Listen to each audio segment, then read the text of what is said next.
Estrellas de la opinión, porque tu opinión también cuenta. Vamos a conversar con nuestro invitado en la mañana de hoy. Tenemos aquí al exministro de Economía, Planificación y Desarrollo y miembro del Comité Político del Partido de la Liberación Dominicana, Juan Ariel Jiménez. Bienvenido, Juan Ariel, ¿cómo te sientes? Muchísimas gracias, muy bien. Buenos días, Noelia, Jaime, Euric. La verdad es que muy contento de estar aquí compartiendo con ustedes.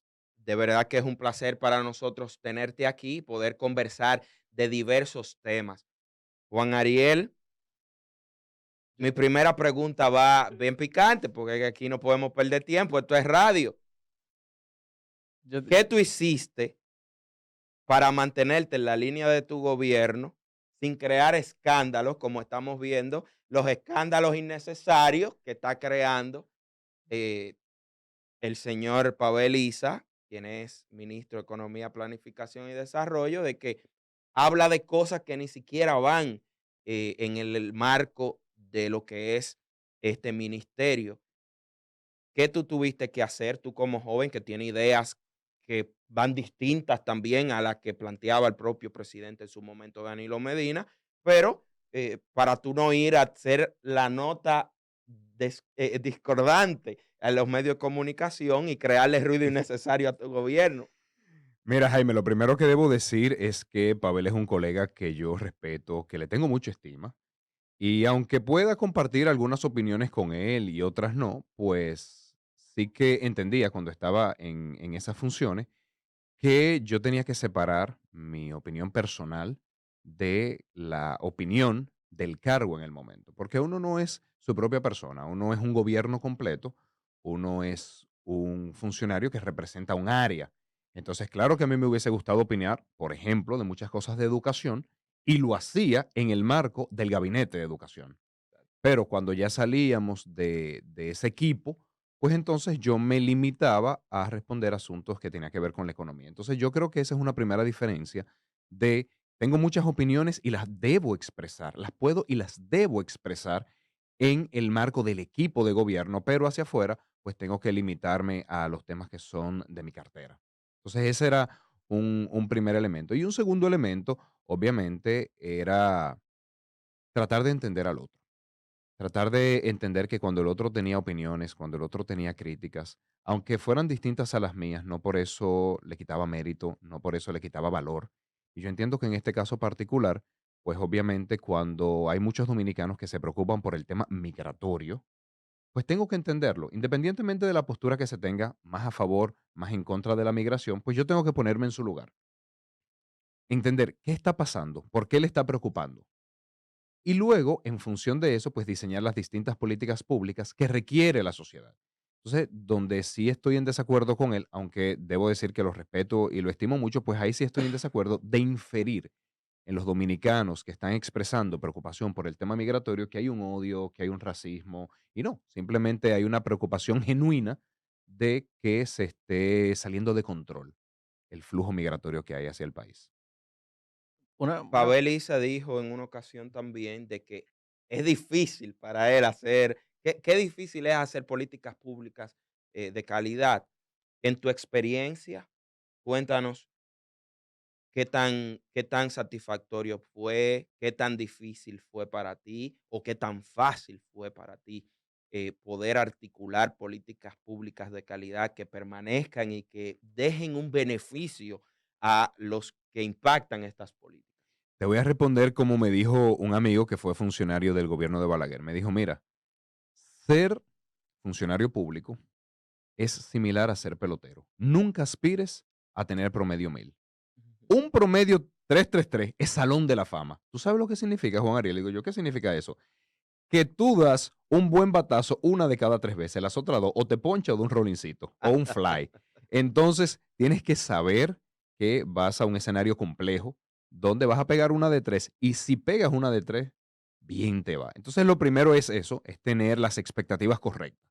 Saber que el mundo de las políticas públicas siempre es mucho más complejo que el mundo de la academia, que el mundo del sector privado, porque al final uno tiene todo un país con distintas visiones, con distintas restricciones. Uno nunca tiene todo el presupuesto que quisiera, uno nunca tiene todo el apoyo del Congreso que quisiera. y uno nunca tiene todo el apoyo de los medios de comunicación. Entonces, pues ahí hay que saber que la principal labor del funcionario público es convencer a los grupos de sus ideas y en función de eso, pues bateará una y se ponchará de vez en cuando. En base a esto, a convencer a los grupos, una pregunta que me hicieron en Twitter fue, ¿escuela keynesiana o escuela austriaca?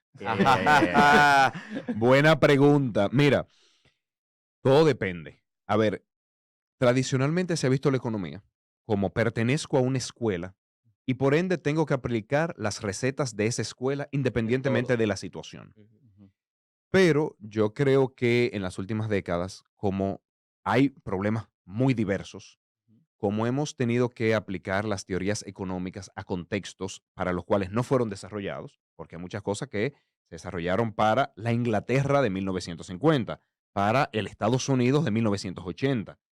Y obviamente cuando te llevan a China y te dicen, ah, bueno, mire, venga a la China comunista, pues hay muchas teorías que no aplican directamente. Entonces, mi respuesta con eso, todo depende de la situación. Si estamos ante una crisis de demanda agregada, en donde por alguna razón las personas no quieren consumir, por alguna razón las empresas no quieren invertir, pues ahí hay que ser keynesiano.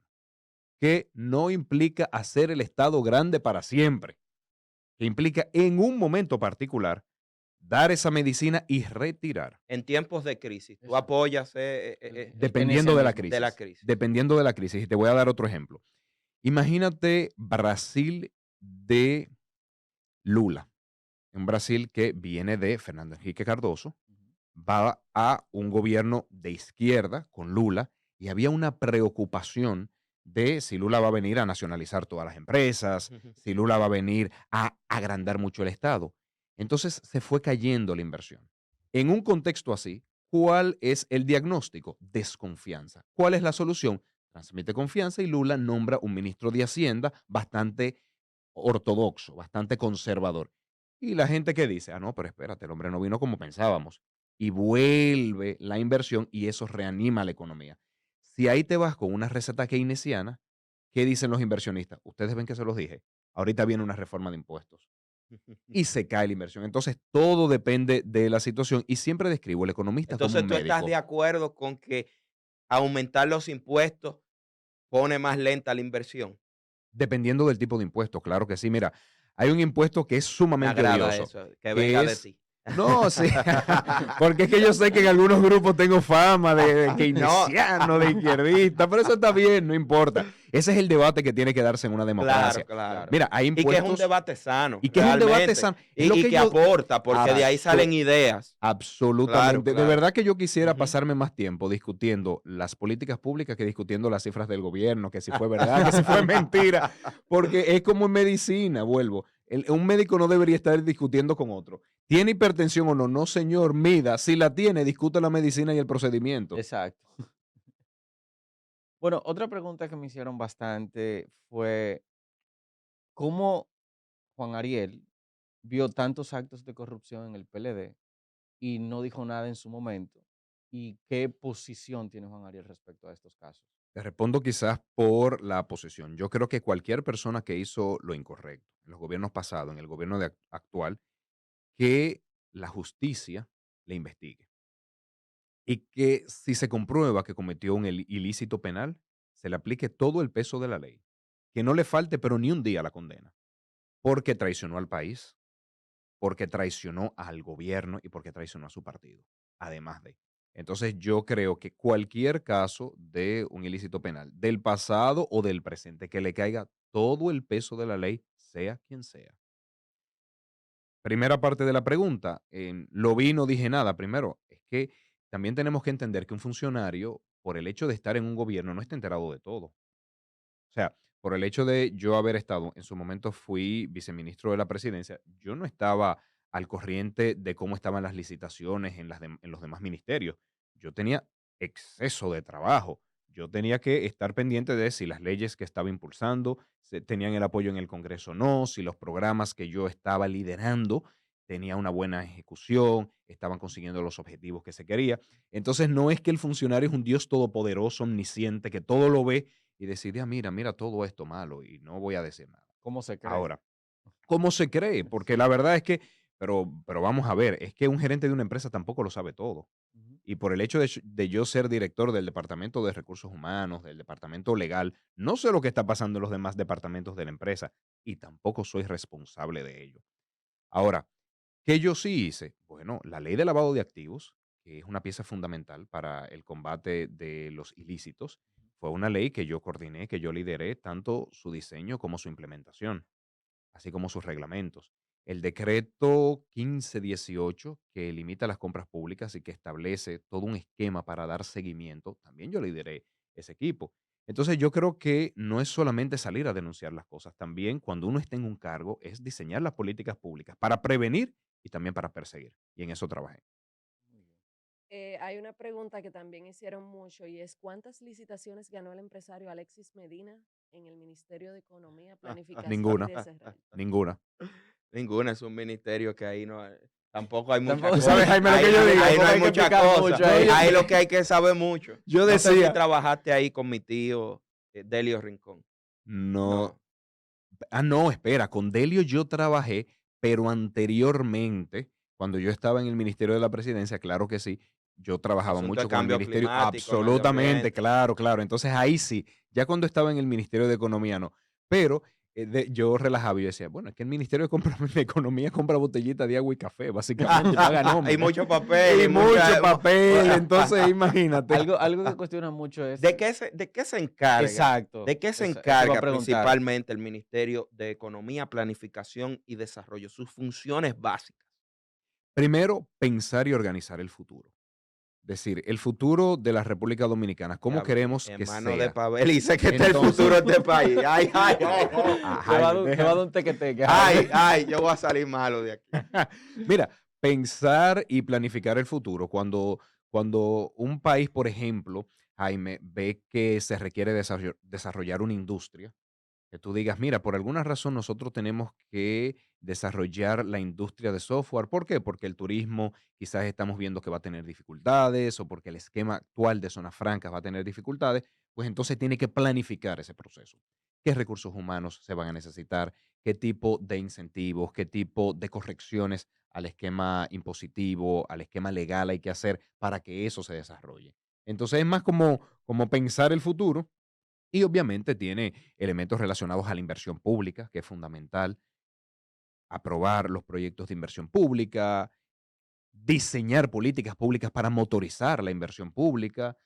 Entonces, hay un sinnúmero de elementos, la cooperación internacional, que es también fundamental, las asociaciones sin fines de lucro, en fin, muchísimas cosas. La Oficina Nacional de Estadística es una dependencia del Ministerio de Economía. Así es. En la actualidad, eh, ¿cómo ves el censo de porvenir que viene en noviembre de este año? ¿Y qué función específica tiene el ministerio en un censo, aparte de las atribuciones que son, tiene cierta independencia la Oficina Nacional de Que Estadística? ahora se va a llamar de otra forma, creo que hay una ley sometida. Siempre se ha querido que se llame el Instituto de Estadísticas, pero más que un cambio de nombre es un cambio de funciones, pasar la Sí. medición de la inflación del Banco Central al entonces será Instituto de Estadística. Hay más en un pleito con el Banco Central, Sí. esa, Sí. esa ley.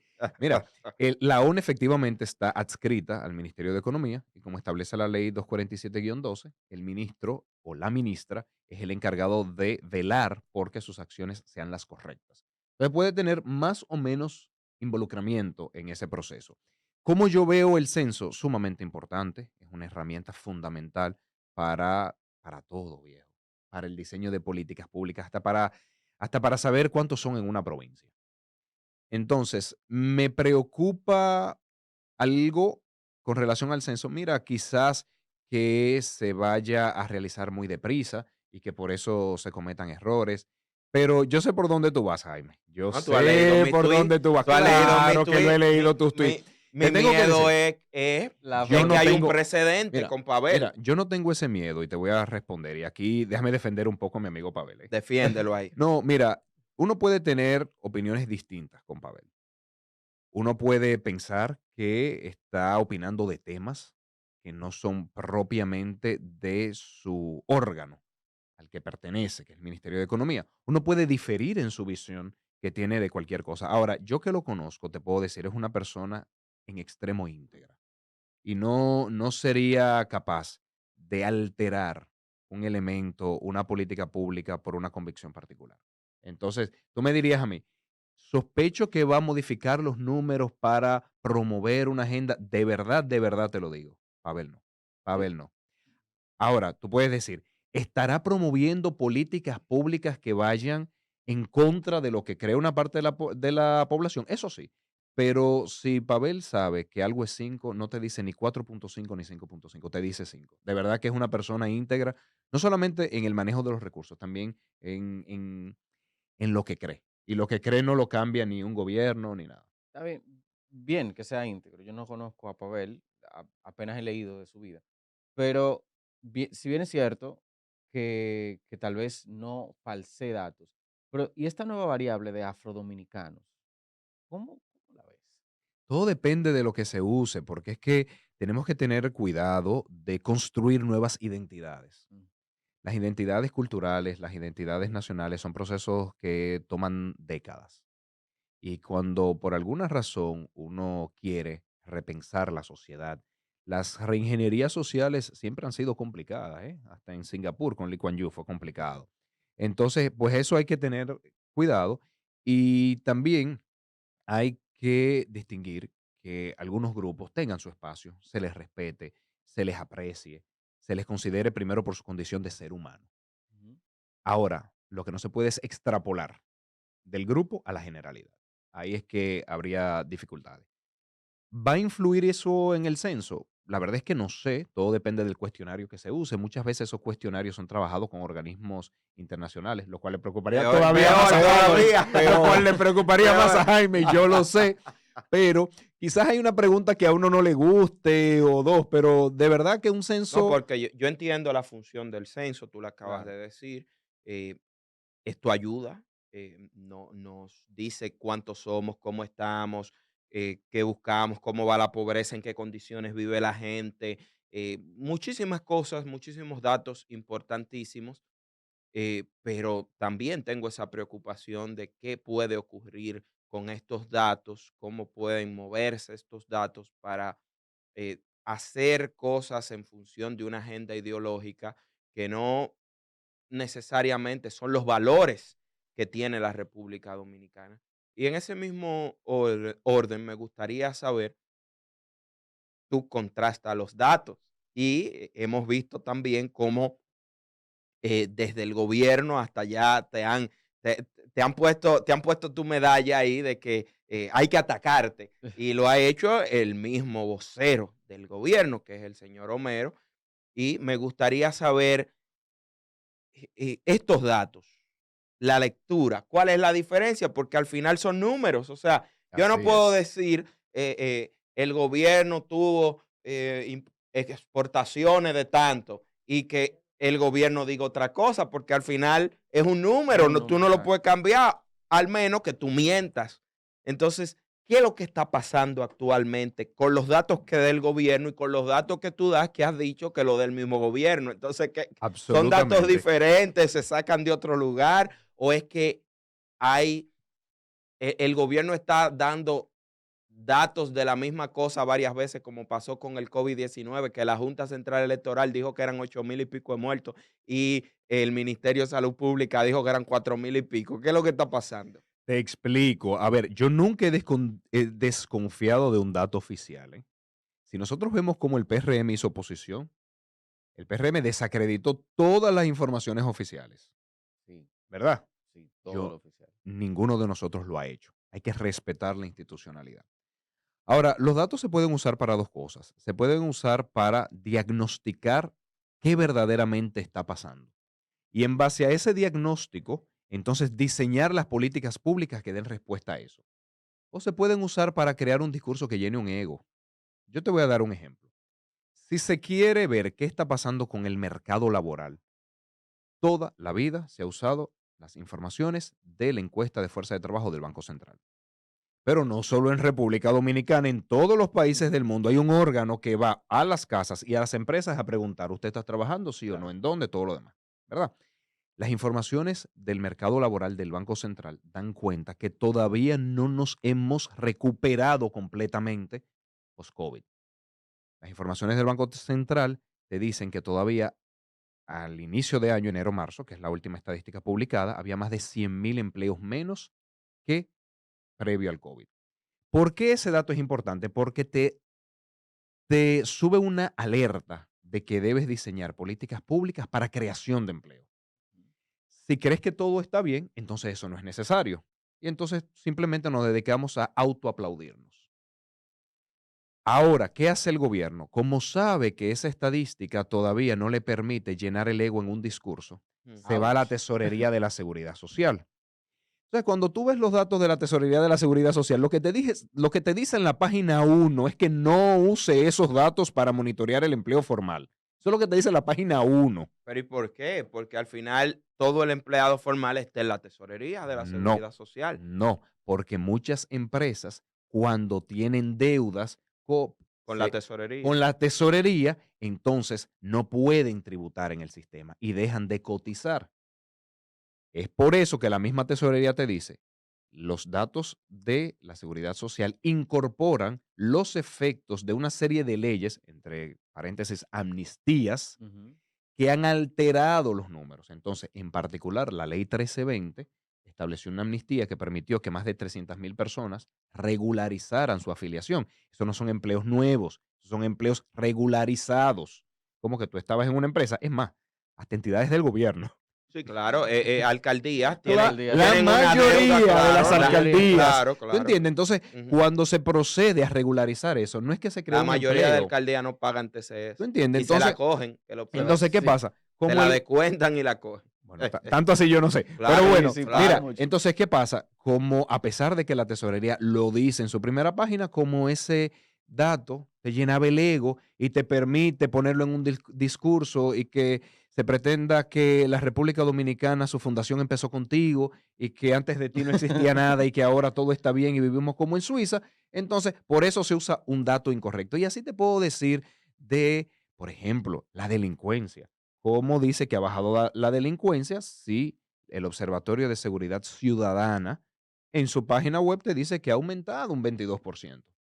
Entonces, Pero bueno, ese observatorio no es el que dirige el señor Pou. así es. Pero él fue a mi programa Y en la dijo que tarde bajó y dijo que bajó. la delincuencia. Entra si tú La quieres ahí. página está ahí. Va, Dice búscala, claramente. Eury, ahí. Búscala, Euric, por favor. En lo Y que se tú lo hizo vas la a ver, entrevista. porque de verdad, Pero señores, vos sos loco, entonces. de verdad, De verdad, porque lo ¿cómo, único- cómo yo voy a decir algo en público cuando el dato de esa misma institución Que dice soy otra yo el que cosa? lo Que soy yo. maneja. Ahora, Jaime, ¿y tú viste la otra? Que ponen un tweet y ponen los datos, creo que 2004, Sí, sí. 2012, y saltan al 21. Sí. Señor, No, El de los una homicidios fue un canallada, juego, fue una una canallada. canallada. señor, y una ahí es que canallada, voy, de verdad que sí. Mira, la política no debe ser una discusión en base a quién tiene la razón para yo llenarme el ego, para desmeritarte a ti, no. Es sobre los problemas que tiene la sociedad y cómo lo vamos a resolver en su conjunto. Así. Porque cuando nos dedicamos a hablarnos solo a nosotros mismos, o para vanagloriarme o para desmeritarte, nos desconectamos de la población.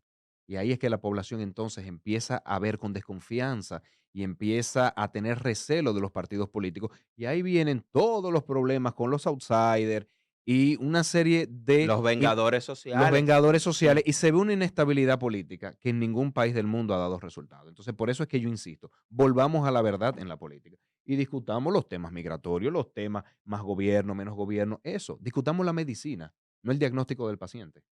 Interesante todo esto. Vamos a ver aquí en el asunto político. ¿Estás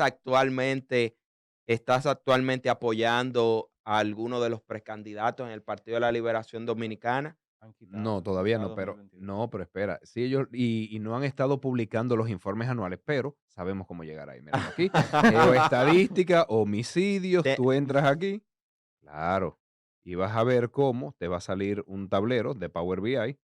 Ahora no está entrando, te va a salir un tablero y ahí lo puedes buscar año por año y ya está publicado enero-marzo. Entonces ahí, mira, ya entró. Y ahí tú vas a poder ver, aquí te va a salir. Y ahí tú vas año por año, ves la cantidad de homicidios y aquí vas a poder ver la tasa. Entonces, Enero, marzo. míralo aquí, tú lo vas a poder ver, enero-marzo. Tú puedes ver una tasa de 11.18 y los números de casos. Entonces tú lo comparas, mira, lo puedes modificar acá. Lo comparas, lo pone cada año y ahí te dice cuál ha sido la tasa. 9.9 en el 2019, 9.2, no, 9.2 y 9.18, 2019-2020. Algo así. ¿A qué tú atribuyes, aparte, nos dijiste ya que no estás apoyando a ningún... Y te explico por qué. Porque como soy vicepresidente del partido, tengo que mantener la imparcialidad. Ah, ok. Entonces, por eso, aunque yo digo que todo el mundo tiene su corazón y sabe, Claro. ¿verdad? Y tiene favoritos o favoritas, pues en mi caso particular no lo puedo hacer público porque tengo que mantener, insisto, es la posición, no es la persona. Exacto. En el Partido de la Liberación Dominicana se apuesta a que todo salga bien luego de este proceso que le han llamado consulta. Eh, ¿Cómo tú ves los ánimos? ¿Cómo ves la, el interés de cada candidato de que si gana o no esta consulta, integrarse a la labor partidaria y a la campaña del que ganó? Efectivamente, el 16 de octubre cualquier dominicano o dominicana puede participar en esta consulta siempre que no esté en el padrón de otro partido.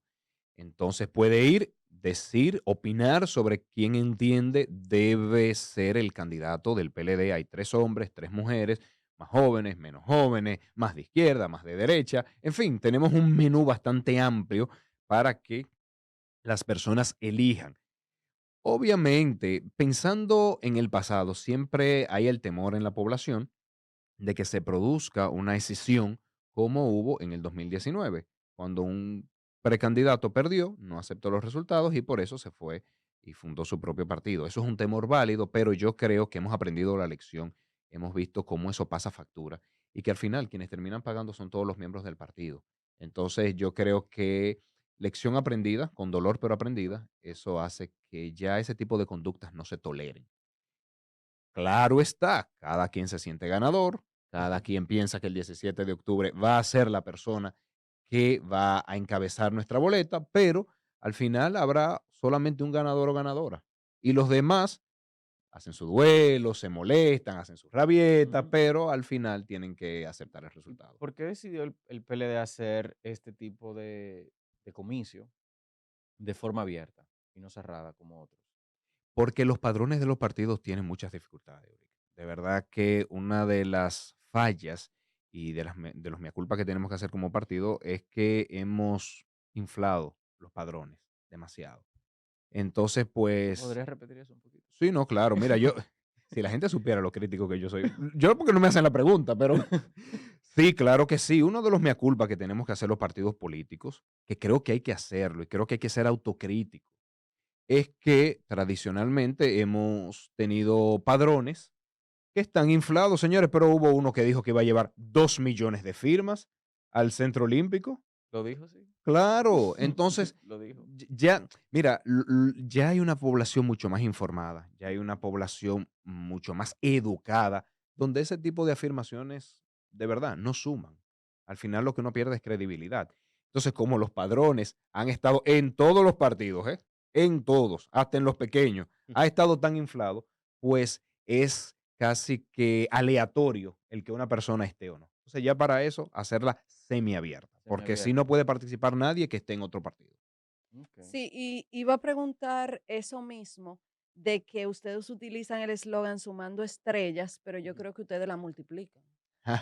¿Cómo? No, mira, mira, a Ah, que la ver. multiplican porque la hacen, sí. La abultan, la La abultan, ¿tú abultan, crees? No, sí. no, no, no, te puedo decir que Porque es verdad, el expresidente Medina va a los escenarios y dice 12,000 gente, pero en ese escenario lo que caben es no, 1,500 y Jaime, Sí, mira lo que pasa. claro. espérate, No, vamos no, a no. juramentar. Mira, y eso es algo que yo he explicado en numerosas ocasiones. Esos actos son simbólicos.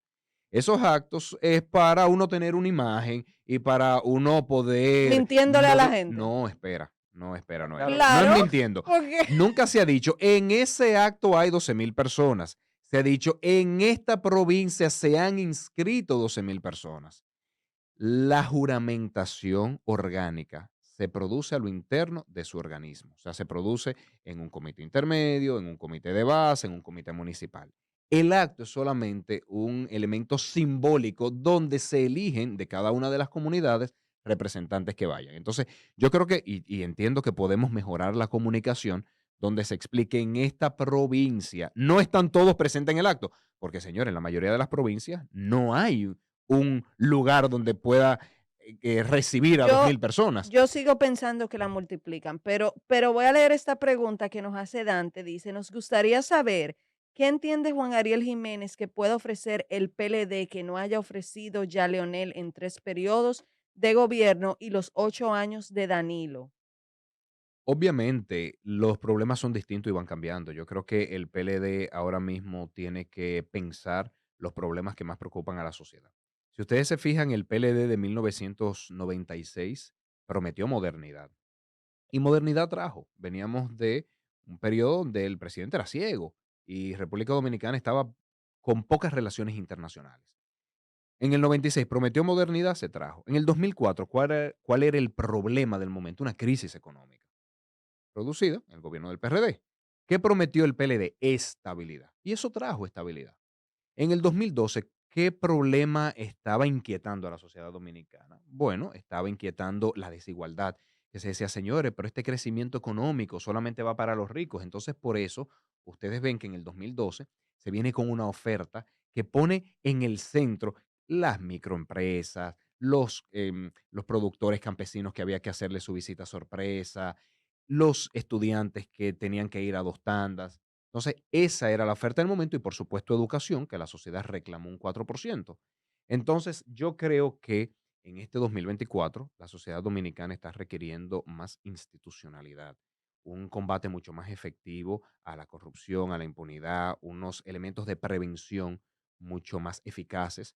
Y también hago mea culpa y digo que ahí no estuvimos a la altura de las expectativas de la sociedad en cuanto a institucionalidad. Y son de las cosas que uno tiene que ver, pensar y corregir. Yo creo que es un elemento central en el 2024 que el PLD debe asumir. Como muchas otras cosas, yo creo que devolverle el poder adquisitivo a las familias.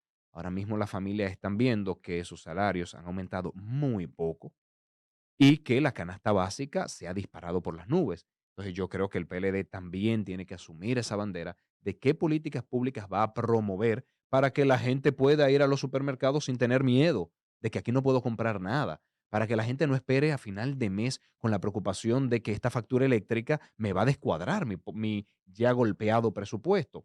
¿Cómo el PLD va a diseñar políticas públicas para los temas migratorios, Jaime, que también preocupan? Bastante. Entonces, yo creo que en cada momento un partido político tiene que hacer una reflexión de qué problemas están golpeando a la sociedad y cuáles son las cosas que tenemos que hacer, Euric. El PLD tiene que ver cuáles políticas públicas va a diseñar para que los estudiantes aprendan y mejoremos en PISA. Tuche. Ah, ah, ah, ah, ah, ah. En el mismo Fuera, no le fuera, llegaron. fuera de los datos que siempre discutes, tanto en las redes sociales como en los programas que vas, ¿cuál es tu valoración de este gobierno? Hay elementos positivos y elementos negativos. Por el hecho de estar en oposición, no voy a decir que todo está malo, como cuando vuelva al gobierno, tampoco voy a decir que todo está bien. Yo creo que hay elementos muy positivos. Miren, el plan de vacunación, hay que decir la verdad, fue exitoso. El hecho de que República Dominicana pudo conseguir vacunas en todas partes del mundo y pudo traerla, y que un gobierno recién ingresando pueda desplegar esa logística, hay que darle crédito. Hay que darle crédito al gobierno también que ha mantenido la estabilidad económica, que venía desde antes, eso es cierto, pero se ha visto en muchos países cómo se resquebraja la estabilidad macroeconómica y este gobierno la ha mantenido. Este gobierno ha promovido sectores como el turismo, que eso ha permitido que nos montemos en la ola mundial de recuperación, ha permitido también que nos montemos en la ola mundial de aumento de las exportaciones hacia Estados Unidos y eso explica el incremento en las exportaciones de zona franca. Eso, todo eso positivo. Negativo, descontrol de precios. Cuando nosotros vemos el aumento que ha tenido la canasta básica, cuando vemos que somos de los países de América Latina con mayor aumento en los precios, entonces nos podemos dar cuenta que aquí hay cosas que no se han hecho y que se han hecho mal. Voy a dar 2 ejemplos. Por favor. Entra la peste porcina africana. Ese fue o el resultado de que se cancelaron a todos los técnicos de control sanitario y fitosanitario y entró esa peste porcina, que la última vez que entró fue en el 78-79. Entonces, Gobierno del PRD, que gobiernos del conste. PRD. Entonces, ¿qué va a pasar? Cualquier economista lo hubiese profetizado. Aumenta el pollo y aumenta el cerdo. Duramos meses diciendo es mentira, no es una neumonía, no nada más son 2 provincias. No, señor, no neguemos los problemas. Afrontémoslo. Aumento de la tarifa eléctrica. ¿A quién se le ocurre en este momento aumentar la tarifa eléctrica? Y dicen, mira, era el pacto eléctrico. Sí, pero el pacto eléctrico establecía muchas otras cosas que no se hicieron. Y además, tampoco es una camisa de fuerza. También hay que saber el momento que está viviendo la familia dominicana. Entonces, solamente esos dos elementos te explican por qué han aumentado tanto los precios. Y te puedo decir que 41 de 61 productos que publica el Ministerio de Agricultura ha bajado la producción en el 2021 y en 25 ha bajado la producción en el 2022. Ha bajado Oferta. la producción nacional, tanto de productos agrícolas como también de otros como ganadería y otros. ¿A qué se debe Absolutamente. esto? ¿Qué tanto ha bajado? Depende de cada producto. Por eso digo de 61 productos. Hay productos donde ha aumentado, el arroz ha aumentado, el plátano ha aumentado, y qué bueno, eso es de amplio consumo. Pero nosotros estamos viendo otros productos donde ¿Cuántos se registran productos? 41 de 61 productos. También, si entras en la página de internet del Ministerio de Agricultura, lo encuentras, porque esto es transparencia total. ¿Por qué? Por descuido del campo y por privilegiar las importaciones. ¿Cómo usted trae Pasa a ser. importaciones de zanahoria, de cebolla, de papa en un momento que coincide con la producción nacional? Eso se hace en los meses donde no hay cosecha de esos productos, y para que no me hagan los precios un sub y baja, entonces yo lo traigo de fuera. Pero no puedo traerlo en el momento en que nuestros productores están haciendo su Porque le cosecha. genera una pérdida al Le genera una productor. pérdida, el Mi, Y productor eso, no puede reinvertir, entonces, ¿qué va a pasar en el futuro? Se perdió a- eso y aumentan los antes de precios. pasarle a Luego, Noelia, luego de las preguntas aquí en el panel, también vamos a tomar las llamadas. Vamos luego a poner el bumper de llamada y a leer otros de los tweets. Estamos en tendencia número 2 en este momento en Twitter, en Estrellas de la Opinión. A los amigos que están tuiteando allí siempre activos, que sigan utilizando el hashtag para nosotros poder leer sus comentarios. ajá, Vamos con Eury y sí, luego con Noelia. 10 segundos, Euric. sí. Y educación ni se diga. Como pensé en educación, pero Euric, y educación ni se diga. Esa ha sido un área negativa, negativa, negativa de este gobierno. En base a la fortaleza Pero de la moneda. Educa valoró. Estoy en desacuerdo con Educa. Eso es lo bueno de la democracia, que cada quien tiene su opinión. En base a esto, a disminuir la producción nacional, ¿qué tanto afecta a nuestra moneda? Porque hemos visto que el peso, quote unquote, se está fortaleciendo, pero en verdad el dólar también se ha debilitado un poco. El dólar a nivel internacional se ha fortalecido, sobre todo con Europa. ¿Por qué? Porque Europa tardó mucho tiempo en subir la tasa de interés, recién lo hizo en julio, y Ujú, Estados Unidos empezó antes. Si nosotros queremos ver qué pasa con una moneda, hay un elemento fundamental: ¿cómo está la tasa de interés de ese país con respecto a los demás? ujú, ¿Por qué? Porque imagínate todos los inversionistas que preguntan ahora a un economista, mira, ¿en qué invierto? Yo le digo, o en pesos, porque en dólares te dan un 6 y en pesos te están dando un 14. ujú. Como muchas personas ven eso, ay, pero qué bueno es invertir en peso ahora, cambian su ahorro en dólares y entonces empiezan a invertir en pesos. Si fuese al revés, y eso está pasando con el euro. Dicen, mira, lo que pasa es que invertir en euro ahora mismo me da una tasa de interés muy baja, como Estados Unidos está aumentando tasas, cambio de euro a dólar, Ujú. y eso produce que la moneda coja fuerza, por así decirlo, que no siempre es bueno, ¿eh? Entonces, ¿qué ha pasado en República Dominicana? Que desde noviembre del año pasado, el Banco Central ha tenido un fuerte aumento de la tasa de interés. Esos instrumentos, tanto de corto plazo, que son las letras, Ujú. como de largo plazo, 5 y 7 años, que son las notas. La gente dice, mira, en dólares me dan muy poco, el Banco Central me está dando muchísimo en pesos, están cambiando de dólares a pesos, y eso explica por qué el peso dominicano se ha venido revaluando. mi preocupación específicamente con el PLD es que están tratando de hacer mucha cosa nueva, mucha cosa diferente, pero lo están tratando de hacer con la misma gente. Entonces ahí es que viene el problema. Gente que ya sabemos su prontuario delictivo, siguen estando ahí. Entonces ese es el problema del PLD. Pero voy a leer esta pregunta de Anister Burgos en Twitter. Dice, me preocupa que Juan Ariel Jiménez no vea la amenaza real y latente de tener un ministro de Economía que vela por intereses extranjeros a la clara. ¿Será que en caso de que vuelva el PLD seguirá la misma agenda progre antidominicana de Pavel? Ay, ay, ay, ay, ay, qué fuerte. A ver, es que, miren, por el hecho de yo estar en un partido de oposición, no quiere decir que voy a temerlo todo del gobierno al cual le soy opositor. Miren, como yo dije, yo puedo estar en desacuerdo con su opinión, puedo estar en desacuerdo con la forma en que se ha expresado esa opinión, porque decir que es por odio, que es por racismo, y miren que lo dije al principio del programa, no confundamos una preocupación legítima por un tema migratorio con odio. Ahora, de ahí a decir que va a modificar el censo para, no, de verdad, lo que yo conozco de Pavel, porque somos economistas los dos, no conocemos, no implica eso. Entonces yo, si cuando vuelva al gobierno, tengo mi propia opinión, que si ustedes quieren, me la preguntan y se las digo, pero ¿Cuál no ¿Cuál es? es tu es propia sobre qué opinión tema. sobre? Por ejemplo, sobre el tema de la migración. Que hay que ser muy, muy estricto en la frontera. Que el hecho de tener, mira, desde el punto de vista económico, tener una oferta casi ilimitada de trabajadores, eso deprime los salarios. Y un país tiene que velar por los intereses de sus ciudadanos.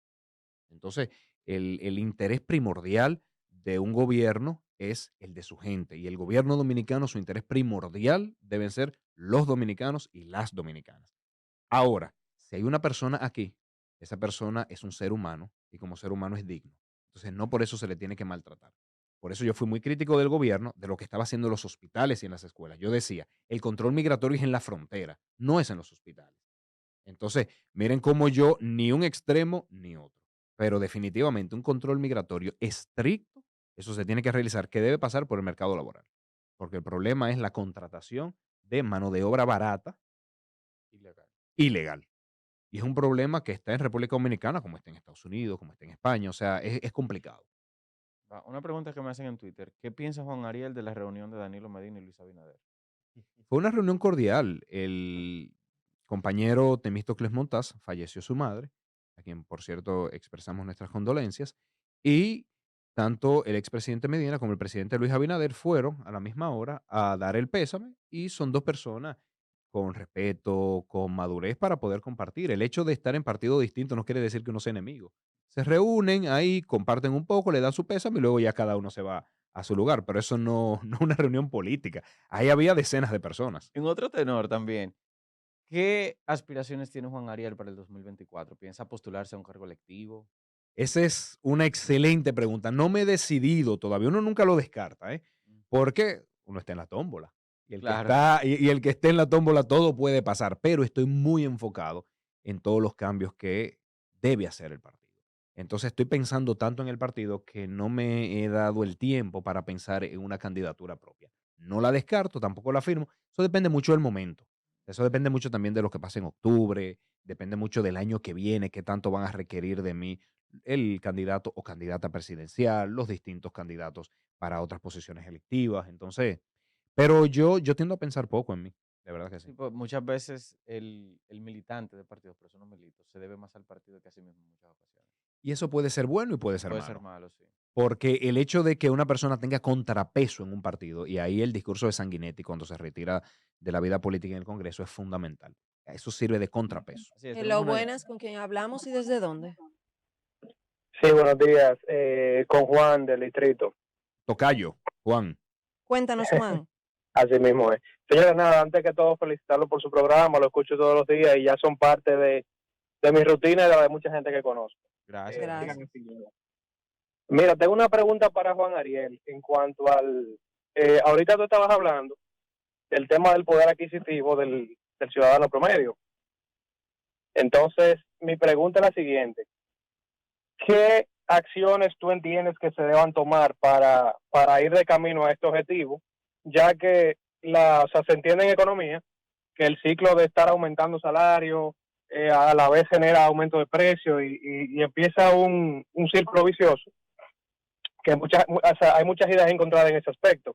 ¿Qué tú entiendes que el gobierno, este o el que venga, debería de hacer en torno a lograr ese objetivo del poder adquisitivo del dominicano? Te escucho.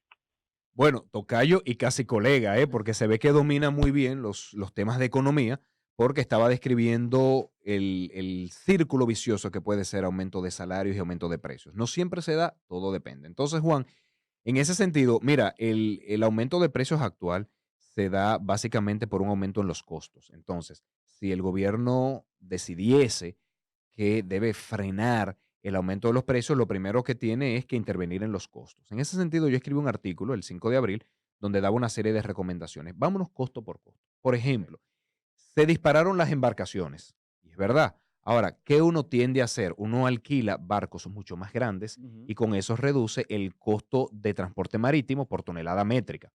Entonces, República Dominicana transporta mucho en Handy Size y Handy Max, Ujú. sobre todo los productos cereales que se necesitan para el engorde de los productos pecuarios, del Ujú, pollo, el de pollo, cerdo, la sí. res.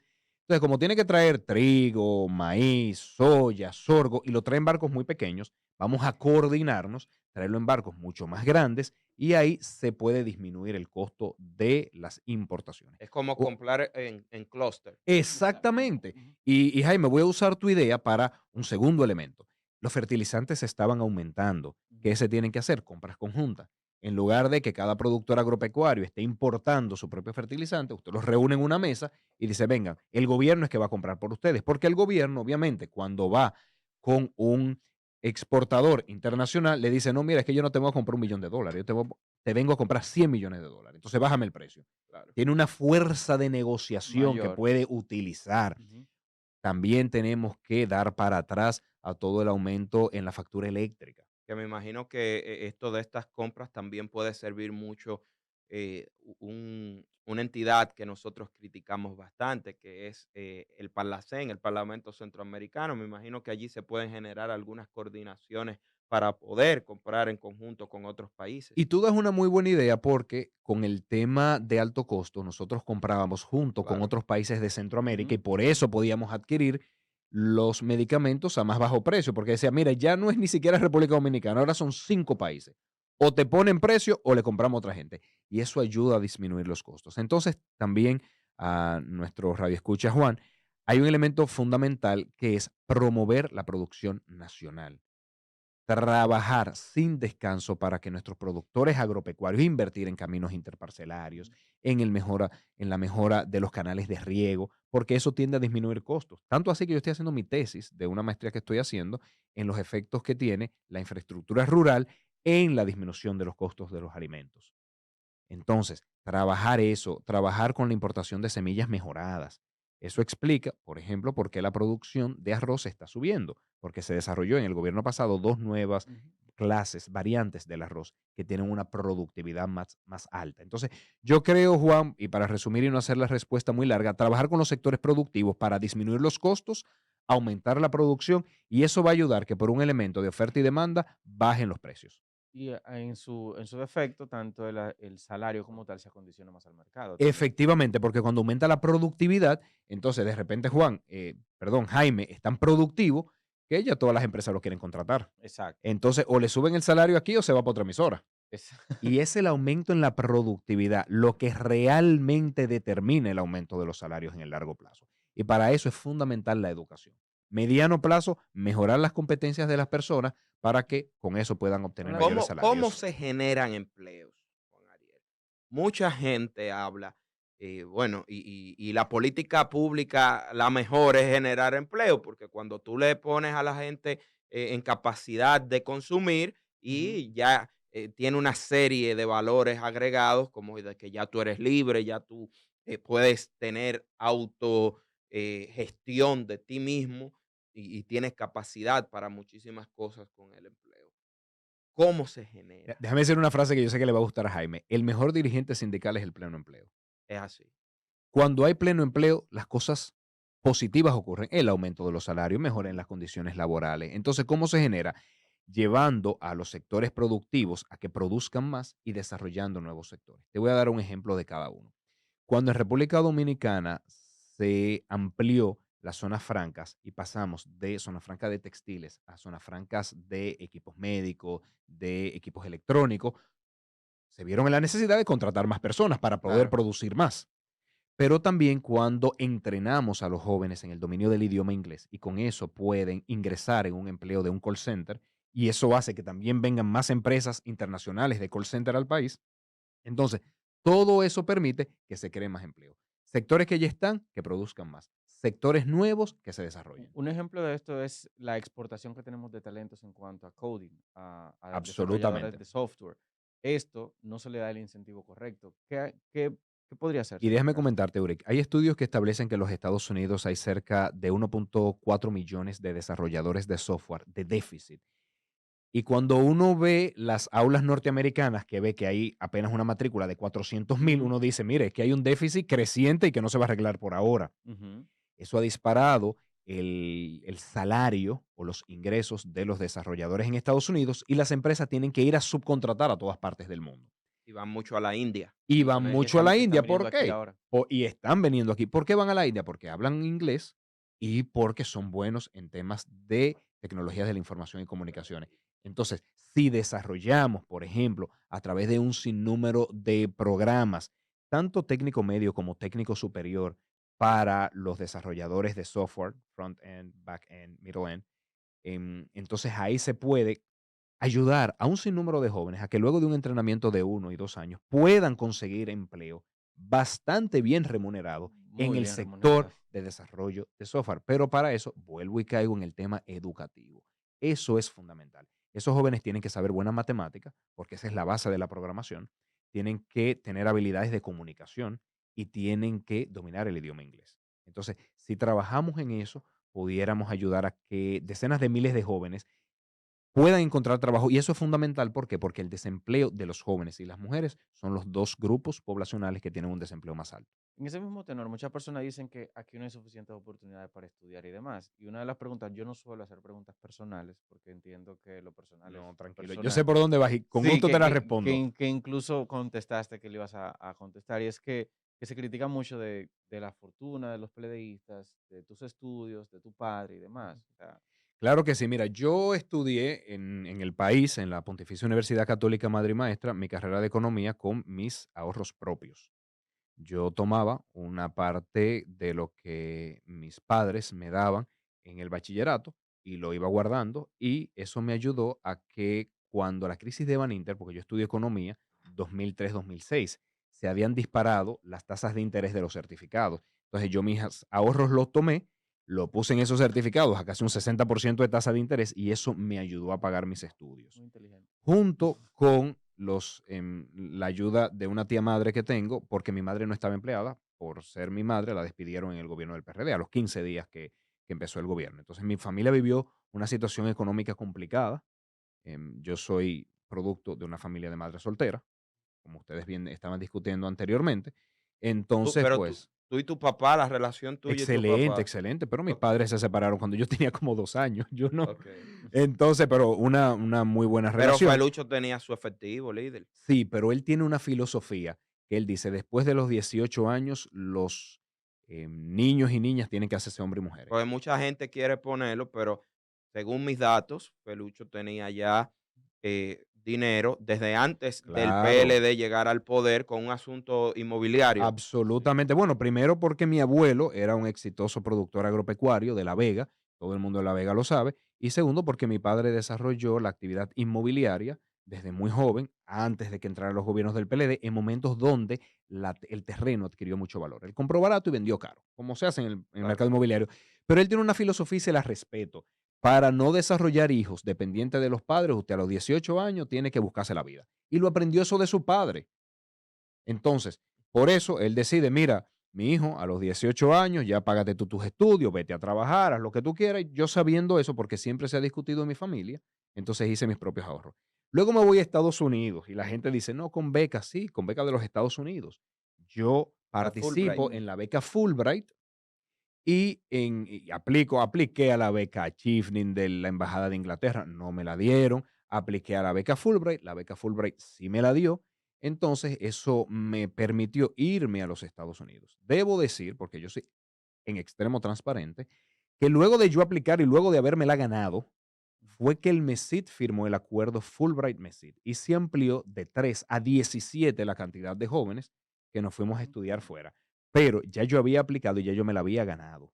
De hecho, en mi entrevista no participó nadie del MESID y participó un dominicano representante de los egresados de la beca Fulbright. Ok. Entonces, eso no tuvo nada que ver. La beca Fulbright permitió que yo estudiase en los Estados Unidos y en esta ocasión que estoy estudiando también lo estoy haciendo con ahorros propios. Porque mira, a mí, de manera... Perdón, Euric. Sí. Ahora, y no critico a nadie que se haya ido a estudiar fuera con apoyo del gobierno, ¿eh? O No, sea, eso no es un pecado, ¿eh? que eso es lo que En iba mi a caso no decir. lo fue, pero eso no es un pecado. Eso es lo que iba a decir. Mencionaste al principio que el PRM no que maltrató, como que hizo que todo lo del gobierno era malo y dañó la institucionalidad. Yo entrando a política en 2018, a ver cosas de política en 2018, eh, vi muchas cosas como negativas y después de la transición de gobierno es que empiezo a aterrizar de qué tanto se criticó falsamente cosas que funcionaban, cosas que eran positivas, cosas que se ajustaron a la realidad de República Dominicana. Porque a veces queremos vivir en el área, no, porque tienen que hacerlo perfecto, como si fuera una Barbie, pero en verdad hay cosas que se tienen que ajustar a nuestra realidad. Absolutamente. Y como escuché a alguien decir, los partidos políticos tenemos que ser cada día menos imperfectos. Porque perfectos no vamos a ser, señores. O Así sea, es. los seres humanos somos imperfectos. Y así lo reflejan los partidos políticos también. Bueno, Juan Ariel, muchísimas gracias por estar aquí. Ya nos gustaría, para finalizar, que nos des unas palabras finales y que te despidas de esta audiencia de estrellas de la opinión. Primero, la verdad es que me he sentido muy cómodo con ustedes, los admiro mucho porque son jóvenes que además de muy talentosos están preocupados por los temas nacionales. Pudieran estar haciendo muchas otras cosas y están discutiendo los temas nacionales y eso se agradece, con eso el país crece. Y a toda la audiencia que muchísimas gracias por su sintonía y a ustedes a la orden. Cuando ustedes quieran, aquí estaré. Estrella 90.5 FM presentó Estrellas de la Opinión.